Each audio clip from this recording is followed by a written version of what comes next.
देखिए, पूरी यात्रा का बेहद महत्वपूर्ण एक तो ये यात्रा रही है और 3 देशों की अपनी यात्रा में भारत के प्रधानमंत्री नरेंद्र मोदी की चीन यात्रा पे तो बहुत सारी चर्चाएं हुई, लेकिन मंगोलिया यात्रा उतनी ही महत्वपूर्ण है 2 लिहाज से। पहला, भारत की कोई पहले प्रधानमंत्री हैं जो मंगोलिया की यात्रा पे आए हैं। 60 सालों के संबंधों की वर्षगांठ थी कल का दिन 17 मई,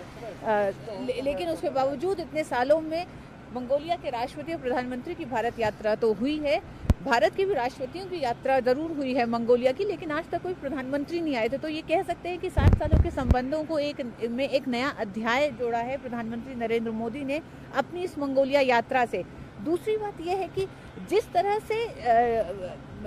भारत को उभरती हुई महाशक्ति और एक मजबूत अर्थव्यवस्था के रूप में देखा जा रहा है, उसमें दक्षिण एशिया और एशिया के तमाम देशों को मजबूती देने की, एशिया को एक नई शक्ल देने की जो बात प्रधानमंत्री नरेंद्र मोदी करते रहे हैं, उसको देखते हुए विश्व के तमाम ऐसे देश हैं जिनको लगता है कि भारत की आने वाले समय में एक महत्वपूर्ण भूमिका होगी तमाम देशों के साथ राजनयिक संबंध स्थापित करने में, और जो विश्व के स्तर पर जो बड़े देशों को संबंधित।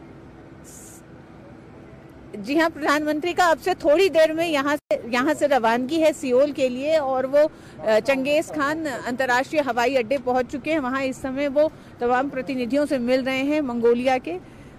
और अब से कुछ देर में वो सियोल के लिए निकलेंगे। वो भी जो मैं बता रही थी कि इस यात्रा को इस तरह से भी देखा जा रहा है कि साउथ चाइना सी में चीन की सक्रियता को लेकर और उस पर तमाम बहस होती रही है, बात होती रही है, उसको भी देखते हुए प्रधानमंत्री नरेंद्र मोदी ने कई मंचों से ये कहा है कि अपने स्वार्थों पर और अपने मुद्दों पर काम करते हुए आपको दूसरे देशों के हितों का भी ध्यान रखने की ज़रूरत है। तो मैं यही कहना चाह रही हूँ कि ग्लोबल पॉलिटिक्स में आज की तारीख में भारत के उभरते अस्तित्व को देखते हुए प्रधानमंत्री नरेंद्र मोदी से बहुत सी उम्मीदें हैं, और इस समय आप देख रहे हैं वो बिल्कुल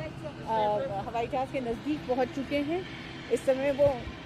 मंगोलिया सरकार के प्रतिनिधियों से मुलाकात कर रहे हैं, और ये अंतिम इस यात्रा के मंगोलिया यात्रा के उनके आखिरी पलों में से कुछ पल हैं। अब वो इस समय